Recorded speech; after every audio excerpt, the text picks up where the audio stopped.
नमस्कार। अब आप राकेश कुमार सिंह से प्रादेशिक समाचार सुनिए। पहले मुख्य समाचार। प्रधानमंत्री नरेंद्र मोदी नई दिल्ली में मुख्य सचिवों के चौथे राष्ट्रीय सम्मेलन के समापन सत्र को संबोधित करेंगे। केंद्रीय गृह मंत्री अमित शाह ने नक्सलियों से हथियार डालने और समाज की मुख्य धारा में शामिल होने की अपील की। राजद नेता तेजस्वी प्रसाद यादव के माई बहन मान योजना की घोषणा पर राजनीतिक बयानबाजी तेज।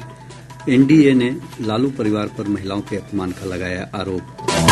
और पछुआ हवा के प्रभाव से प्रदेश में ठंड में लगातार हो रही है बढ़ोतरी। 4.3 डिग्री सेल्सियस न्यूनतम तापमान के साथ जमुई आज प्रदेश का सबसे ठंडा स्थान रहा। अब समाचार विस्तार से। प्रधानमंत्री नरेंद्र मोदी नई दिल्ली में मुख्य सचिवों के चौथे राष्ट्रीय सम्मेलन की अध्यक्षता कर रहे हैं। 3 दिन का यह सम्मेलन शुक्रवार को शुरू हुआ था। श्री मोदी आज सम्मेलन के समापन सत्र को संबोधित भी करेंगे। इस राष्ट्रीय सम्मेलन में एक साझा विकास एजेंडा तैयार करने और उसे क्रियान्वित करने के अलावा राज्यों के साथ भागीदारी की रूपरेखा तय करने पर ध्यान केंद्रित किया जा रहा है। इस सम्मेलन का उद्देश्य केंद्र और राज्य सरकारों के बीच भागीदारी को अधिक मजबूत करना है। इसके साथ ही सहकारी संघवाद को बढ़ाने के साथ तेजी से वृद्धि और विकास के लक्ष्य को प्राप्त करने के लिए बेहतर समन्वय सुनिश्चित करना भी है। इसमें बिहार सहित सभी राज्यों और केंद्र शासित प्रदेशों के मुख्य सचिव, वरिष्ठ अधिकारी और विभिन्न क्षेत्रों के विशेषज्ञ इस सम्मेलन में भाग ले रहे हैं। केंद्रीय गृह मंत्री अमित शाह ने नक्सलियों से हथियार डालने और समाज की मुख्य धारा में शामिल होने की अपील की है। श्री शाह ने छत्तीसगढ़ में आयोजित एक कार्यक्रम में कहा कि केंद्र की मोदी सरकार देश को नक्सल मुक्त बनाने के संकल्प को पूरा करने के लिए पूरे समर्पण के साथ अभियान चला रही है। उन्होंने दावा किया कि 2026 तक देश से नक्सलवाद को समाप्त कर दिया जाएगा। नक्सल प्रभावित क्षेत्र जो विकास से पिछड़ गए थे उनको विकसित करने का अभियान भी नरेंद्र मोदी सरकार ने चलाया है। और आज इसके कारण 1983 से जो नक्सलवाद से पीड़ित क्षेत्र था उसमें सुरक्षा बलों के मृत्यु में 73% की कमी आई है। 31 मार्च 2026 को इस देश की भूमि पर से हम नक्सलवाद को पूर्ण रूप से समाप्त करने का काम करेंगे। राजद नेता तेजस्वी प्रसाद यादव के माई बहन मान योजना की घोषणा पर राजनीतिक बयानबाजी तेज हो गई है। केंद्रीय मंत्री और जदयू के वरिष्ठ नेता राजीव रंजन सिंह उर्फ ललन सिंह ने इस घोषणा पर प्रतिक्रिया देते हुए कहा कि पहले लालू परिवार को अपने 15 साल के शासनकाल का हिसाब जनता को देना चाहिए। तेजस्वी जी के माता पिताजी 15 साल बिहार में राज किए थे ना, कौन सा योजना लाए थे जरा ये भी तो बता दें। वो कि मेरे माता पिताजी ने बिहार में कहाँ बिहार को पहुँचा दिया था। बिहार में न सड़क था, न बिहार में बिजली थी, न बिहार में कानून व्यवस्था था, अपहरण का उद्योग चलता था। इस सब पर भी तो बोलना चाहिए उनको। वहीं केंद्रीय मंत्री और लोक जनशक्ति पार्टी रामविलास के अध्यक्ष चिराग पासवान ने कहा कि लालू परिवार के शासनकाल में पार्टी को मां बहनों की चिंता क्यों नहीं हुई। 90 का पूरा दशक याद कर ले, इन्हीं के परिवार के 2 मुख्यमंत्री थे। उस वक्त तो उनको याद नहीं आई। उस वक्त तो ना इनको माई याद आई ना बहन याद आई। उस वक्त तो इनको सिर्फ अपना माई समीकरण याद आता था, जिसमें जातीयता के आधार पर और सांप्रदायिकता के आधार पर ये लोग लोगों को बांटने का काम करते थे। तो ये लोग उनको सम्मान निधि देने की बात करते हैं, जिनको मौखिक सम्मान देना तो दूर, गाली गलौज ये लोग करने का काम करते हैं। बिहार की जनता इन बातों को अच्छी तरीके से जानती है। इधर उप मुख्यमंत्री सम्राट चौधरी ने राजद की माई बहन मान योजना की आलोचना करते हुए कहा कि इतने घोटालों के बाद राज्य की जनता अब किसी भी हालत में लालू परिवार को बिहार की कमान नहीं सौंपेगी। लालू प्रसाद जी के 15 साल को बिहार की जनता ने देखा है, किस तरह जनता को लूटने का काम किया। 950 करोड़ रुपया का चारा घोटाला किया और गरीबों के बदले, गरीब को नौकरी के बदले जमीन लिखवाने का काम लालू प्रसाद का परिवार करता है। वहीं राष्ट्रीय लोक मोर्चा के राष्ट्रीय अध्यक्ष उपेंद्र कुशवाहा ने कहा है कि महिलाओं के उत्थान के लिए मुख्यमंत्री नीतीश कुमार ने जितना काम किया है उसके सामने कोई घोषणा मायने नहीं रखती है। अपनी बिहार यात्रा के अंतिम चरण में भागलपुर में श्री कुशवाहा ने संवाददाताओं से बातचीत में दावा किया कि आगामी विधानसभा चुनाव में नीतीश कुमार के नेतृत्व में एनडीए 225 से अधिक सीटें जीतेगा। राजद के वरिष्ठ नेता तेजस्वी प्रसाद यादव ने कहा है कि उनकी पार्टी महिला सशक्तिकरण और युवाओं के हित में लगातार काम कर रही है। श्री यादव सुपौल में संवाददाताओं से बातचीत में फिर दोहराया कि 2025 में राजद की सरकार बनने पर महिलाओं को सशक्त बनाने के लिए माई बहन मान योजना शुरू की जाएगी। उन्होंने कहा है कि वृद्धा पेंशन और सामाजिक सुरक्षा पेंशन की राशि को भी 400 रूपये से बढ़ाकर 1500 रूपये किया जाएगा।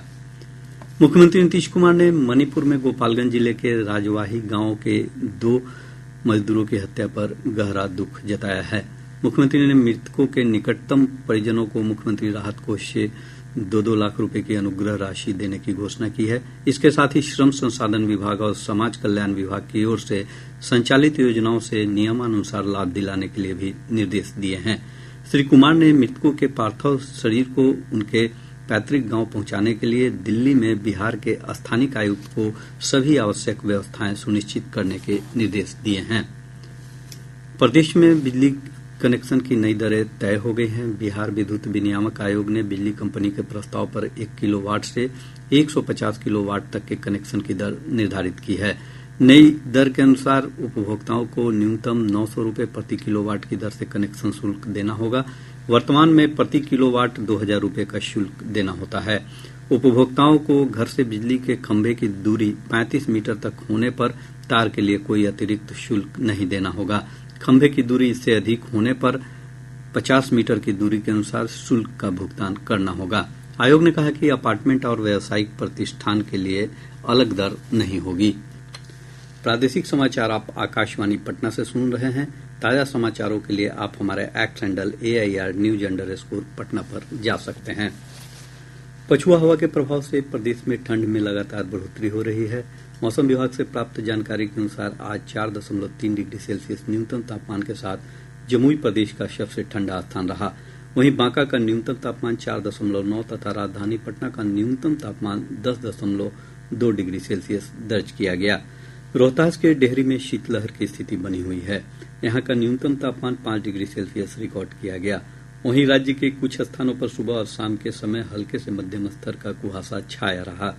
मौसम विज्ञान केंद्र पटना के वैज्ञानिक ने बताया है कि पूर्वा हवा के प्रभाव से अगले 3 दिनों के दौरान रात के तापमान में 3 से 4 डिग्री सेल्सियस की क्रमिक बढ़ोतरी हो सकती है। अगले 24 से 48 घंटों के दौरान मौसम शुष्क, तापमान में कोई विशेष परिवर्तन नहीं। सुबह के समय हल्के से मध्यम कोहरा का पूर्वानुमान है।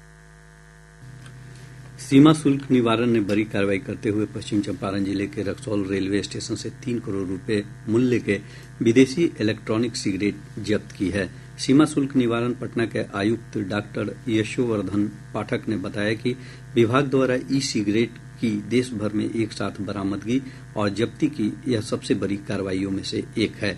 उन्होंने बताया कि रक्सौल रेलवे स्टेशन से आज सुबह दिल्ली जा रही सत्याग्रह एक्सप्रेस से भेजे जाने वाली इस खेप को जब्त किया गया है।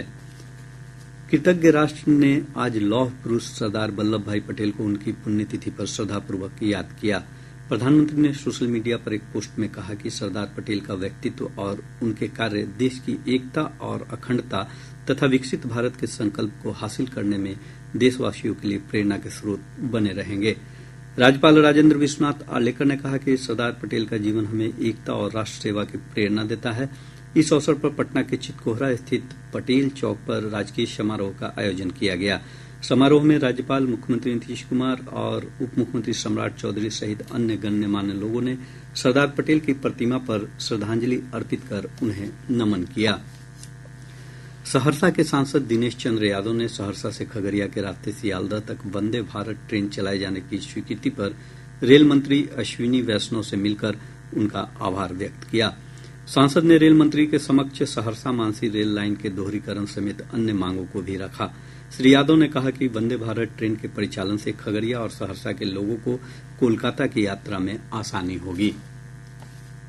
कांग्रेस सेवा दल के 100 वर्ष पूरे होने के उपलक्ष्य में आज पटना स्थित प्रदेश कांग्रेस मुख्यालय सदाकत आश्रम में प्रांतीय सम्मेलन आयोजित किया गया। प्रदेश कांग्रेस अध्यक्ष डॉक्टर अखिलेश प्रसाद सिंह ने कार्यक्रम का उद्घाटन किया। इस अवसर पर श्री प्रसाद ने कार्यकर्ताओं से पार्टी की नीतियों और कार्यक्रमों को मजबूती से आगे बढ़ाने पर जोर दिया। सम्मेलन में सेवा दल की भूमिका और संगठनात्मक मजबूती पर भी चर्चा की गई। इस अवसर पर कांग्रेस विधायक दल के नेता डॉक्टर शकील अहमद खान सहित कई वरिष्ठ नेता उपस्थित थे। प्रदेश के किसानों से इस वर्ष सितंबर महीने में बाढ़ और भारी बारिश से नष्ट हुई फसलों के फसल क्षति के लिए ऑफलाइन आवेदन लिया जाएगा। यह सुविधा केवल उन किसानों के लिए होगी जो आवेदन देने से छूट गए हैं। इस संबंध में जिलाधिकारी छूटे हुए किसानों के आवेदन को उपलब्ध कराएंगे। कृषि इनपुट योजना के तहत कृषि पीड़ित किसानों को मुआवजा दिया जाएगा। विश्व प्रसिद्ध सोनपुर मेले में केंद्रीय संचार ब्यूरो पटना द्वारा विकसित भारत विषय पर आधारित फोटो प्रदर्शनी को तृतीय पुरस्कार प्राप्त हुआ है। इस अवसर पर सीबीसी अधिकारियों को प्रशस्ति पत्र देकर सम्मानित किया गया। इस प्रदर्शनी में केंद्र सरकार की जन कल्याणकारी योजनाओं समेत अन्य विषयों पर जानकारी दी गई थी। भोजपुरी सिनेमा के जाने माने अभिनेता और निर्माता विजय खरे का बेंगलुरु में निधन हो गया है। वे 72 वर्ष के थे। विजय खरे लंबे समय से बीमार चल रहे थे। उनके निधन पर कई गण्यमान्य लोगों ने शोक व्यक्त किया है। रईस जादा, गंगा किनारे मोरा गांव और हमरा से बियाह करबा उनकी लोकप्रिय भोजपुरी फिल्में हैं। अररिया जिले के फारबिसगंज थाना क्षेत्र से पुलिस और बिहार पशु कल्याण विभाग की टीम ने छापेमारी कर 3 ट्रक मवेशियों के साथ 2 तस्करों को गिरफ्तार किया है। कैमूर जिले में NH 30 पर कटरा कलां गांव के पास तेज रफ्तार अज्ञात वाहन की चपेट में आने से मोटरसाइकिल सवार 2 छात्रों की मौत हो गई। शेखपुरा जिले के अलग अलग स्थानों पर अगलगी की घटना में खेत में रखी लाखों रुपए मूल्य की धान की फसल जलकर नष्ट हो गई। इधर नवादा जिले के कौआकोल प्रखंड क्षेत्र के तरौन गांव में करबला के पास धान के पुंज में आग लगने से लगभग 1 लाख रुपए से अधिक की फसल जलकर नष्ट हो गई। कटिहार जिले के कुर्सेला थाना क्षेत्र में पुलिस ने लक्ष्मी देवी हत्याकांड के मुख्य आरोपी निवास कुमार यादव को गिरफ्तार कर लिया है। गिरफ्तार अपराधी के पास से एक देसी पिस्तौल और 3 जिंदा कारतूस मिले हैं। और अब अंत में मुख्य समाचार एक बार फिर। प्रधानमंत्री नरेंद्र मोदी नई दिल्ली में मुख्य सचिवों के 4थे राष्ट्रीय सम्मेलन के समापन सत्र को संबोधित करेंगे। केंद्रीय गृह मंत्री अमित शाह ने नक्सलियों से हथियार डालने और समाज की मुख्य धारा में शामिल होने की अपील की। राजद नेता तेजस्वी प्रसाद यादव के माई बहन मान योजना की घोषणा पर राजनीतिक बयानबाजी तेज। एनडीए ने लालू परिवार पर महिलाओं के अपमान का लगाया आरोप। और पछुआ हवा के प्रभाव से प्रदेश में ठंड में लगातार हो रही है बढ़ोतरी। 4